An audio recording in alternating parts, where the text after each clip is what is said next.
Welcome to the Worth Listening podcast, where we focus on having positive and productive conversations around money. I'm your host, Lauren, a 4-time Olympian and certified financial planner. On this show, my guests share their money stories. Everyone has a unique story and experiences both wins and losses when it comes to money. My intent is to give listeners something they can relate to, something that builds their courage to be open and take control of their own money story. When I'm not creating a great show for my listeners, I'm running my company, Worth Winning, where I help individuals and families organize their finances. Check us out at worth-winning.com. All right, now on with the show. Hey, everybody. Long time no talk. I know it has been a while since our last solo episode, but I am committed to continuing to bring them to you, even though I don't like talking to myself. I'm picturing you guys out there listening, and I know I'm not talking to myself, but it'd be really, really nice if you all were talking back to me. So today we're going to talk about what to do to rebound from having made a financial mistake. So in the last episode, we talked all about some of my financial failures. And I got to be honest, it was tough to discuss those things, but it was also a little bit freeing. I'd say even a lot freeing. I'm obviously a big proponent of having money discussions, but this has been an exercise in and of itself to teach me more about being open and finding the right words, especially, like I said, when there's not someone you're talking to. You know, when there's kind of that back and forth conversation, it makes it a lot easier. But, you know, just being open and just spilling the beans in your own way and being able to tell a story is kind of a challenging thing to do. But I hope you guys enjoyed that one, and I hope you guys enjoy today. So let's talk a little bit about what to do to move past a money mistake. Recently, I saw this shocking statistic that said 96% of people will not be able to retire by age 65. And so if my audience is mostly millennial, the retirement age has moved to around 67, I think. And now even 69, depending on age. So 67, 68, 69. So 65 is now a thing of the past anyway. People are living longer.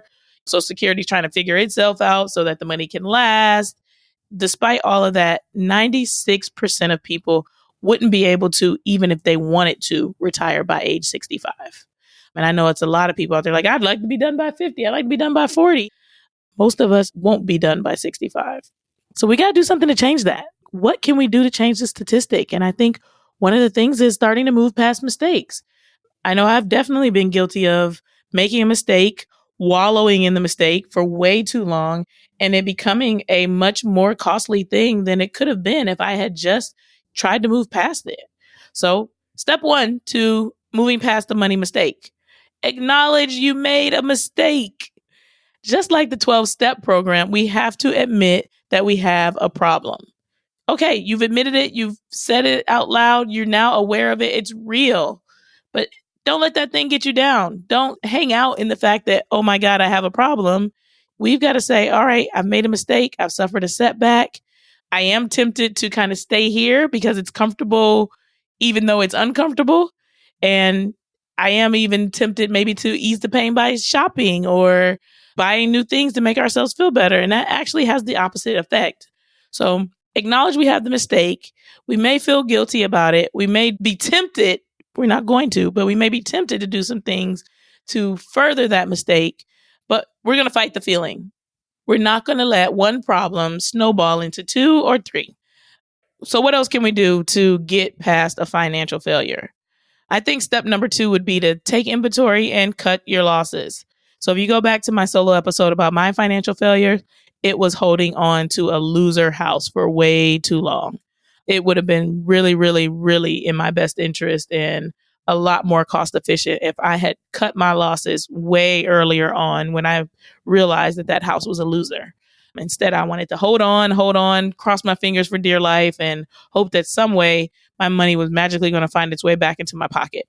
So when we're talking about taking inventory, we need to assess the situation, just like they would do in a hospital before the surgery. So don't just jump right into action. We got to look at the problem, whatever your problem is, get a better understanding of what the details are of this problem, of the damage that has been done, And then we take action to remove that cancer from your life. And sometimes it's not even a huge mistake that you've made. Sometimes it's simply knowing that you're not doing the thing that's most efficient right now. So you may feel generally financially disorganized in your life.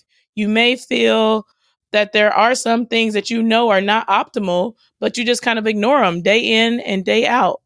So you might not have a big issue, but you might have something that has like these red flags and you know it needs your attention. So some of the things I've seen people come up against is I don't know how much I am spending monthly. I have no idea because I have no budget. I'm not sure what kind of insurance I have. So it's like, yeah, I got life insurance. Someone gave it to me. I'm covered. I'm good. And you're not familiar with the details of how that insurance is, or, health insurance for that matter, car insurance, etc. And not until you need that insurance to spring into place do you find out that you're not properly covered. And that's another way that you haven't optimized your finances. And one I saw recently is like no gap insurance. And there was nothing to bridge the gap, where that would have been a really integral part and something really important to know that you need it and to invest in. Entrepreneurs, maybe you don't know how much to set aside for taxes. That is something that could become a huge money mistake. So it's these little things now that are not a problem that need your attention before they become a big problem. So if we're taking inventory, we're looking at all these different things and realizing where the gaps are. And then if necessary, cutting our losses, but also preparing ourselves.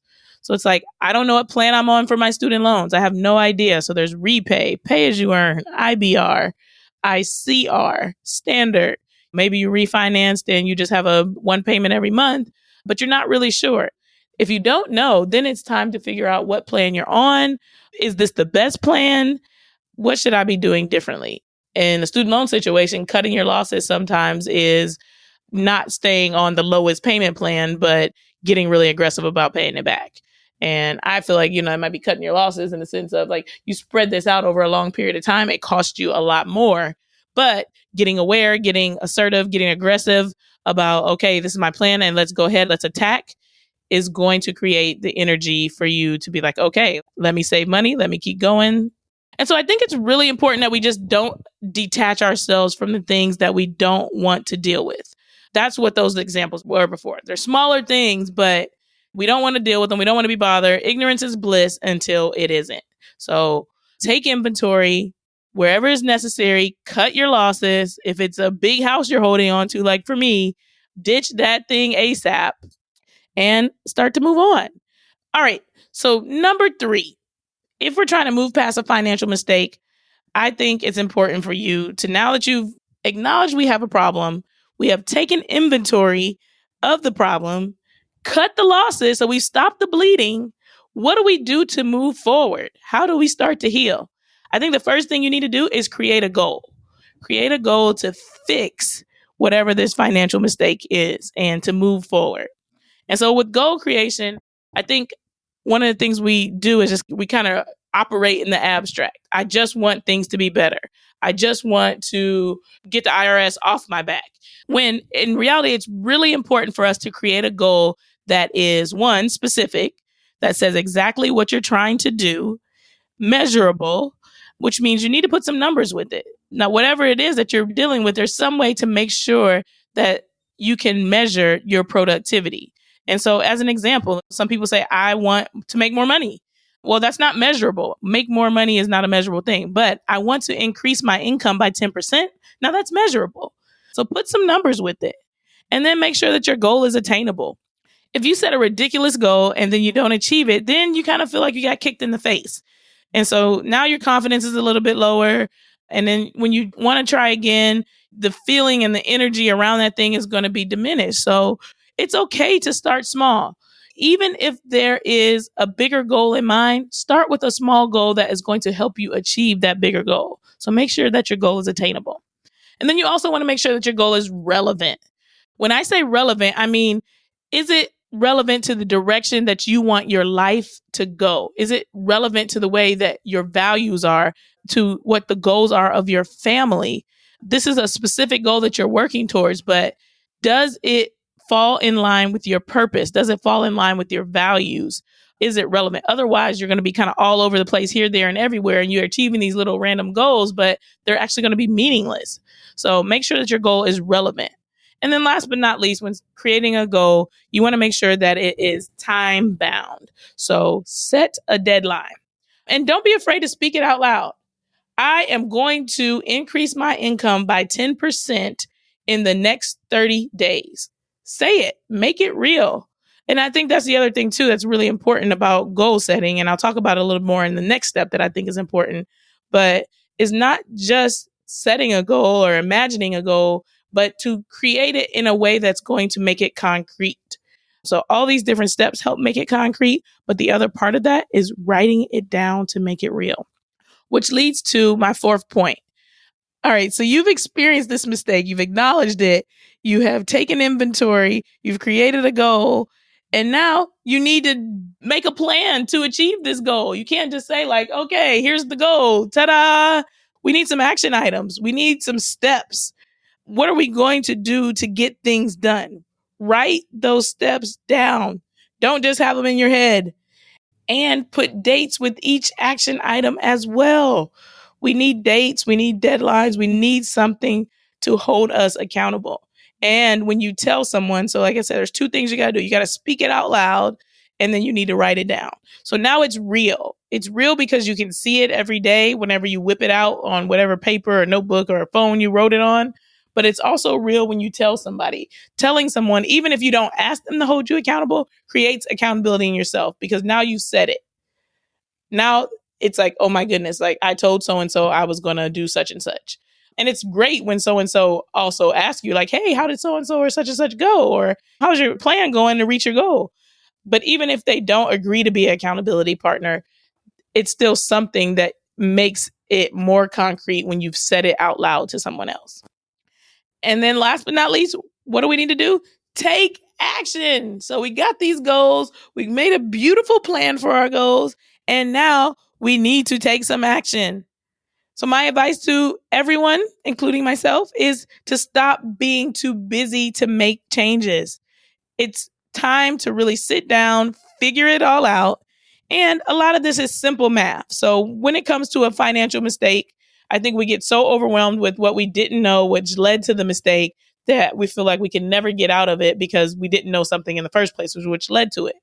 A lot of things that we come up against are simple math. Sit down with a calculator and a notebook and scribble it all out. Obviously, I'm a big proponent of hiring a financial professional to help you, but at the end of the day, you can open a notebook, write down the numbers. This house costs this much. I am spending this much every month. This amounts to X number of dollars per year. That is 80% of my salary. Whoa. No wonder I'm having a hard time making ends meet, and come to those different realizations on your own. But you need to sit down and really just spend some time figuring out, okay, I got to make some changes. I got to do some things that are going to be different. And it will kind of require sitting on hold, maybe changing the way that this is deducted or the way that this is getting paid. But I really believe that getting organized is the first step to creating wealth. Other things we can do to take action: get more education. I finally got really frustrated with my lack of financial literacy, so I decided to do something about it. That's why I'm a financial planner. I read personal finance books, I read magazines, I read blogs, but most importantly, I talked with friends that I knew had control of their finances, and they were happy to give advice. And of course, I was happy to listen. So getting education from wherever you can get it from, I think is a really key part of taking action.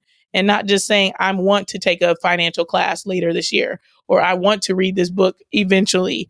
I'll get around to researching my 401k one day. Education has to start, and it has to start now. Let's get moving. And then last but not least, preparedness. I talk frequently about the importance of having an emergency fund, and setting aside just a little bit on a regular basis matters. So when you have a cash cushion and things don't go quite as planned, some sort of financial mistake happens, maybe it doesn't derail you because now you have finances in place to be able to cover your butt. And by having this emergency fund in place, your finances are not derailed by a single stupid mistake. We're all going to continue to make mistakes. It's nice to think that we could be perfect. we're, of course, always striving toward achieving perfection or something better and doing better. And the more we know, the better we can do. But that does not mean that we're going to never make a mistake again. But by being prepared, having a cash cushion in place, that emergency fund, something knocks you off guard, your finances are not derailed by it. All right. So I hope you feel better about moving past whatever it is in your life right now that needs to be optimized from a financial perspective. If it's a big mistake that you've recently made and you're sitting on it, or if it's a big mistake that you made a year or two ago and you're still sitting on it, it's time to take action. It's time to get going. It's time to get excited about what the future holds for you.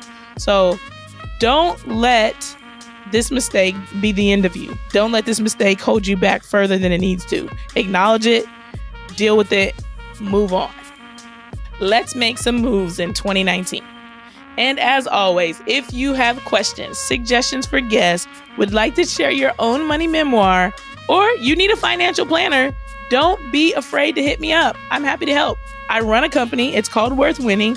And I spend the time that I'm not podcasting helping individuals organize their finances. So if you want somebody to go this road with you, holler at your girl.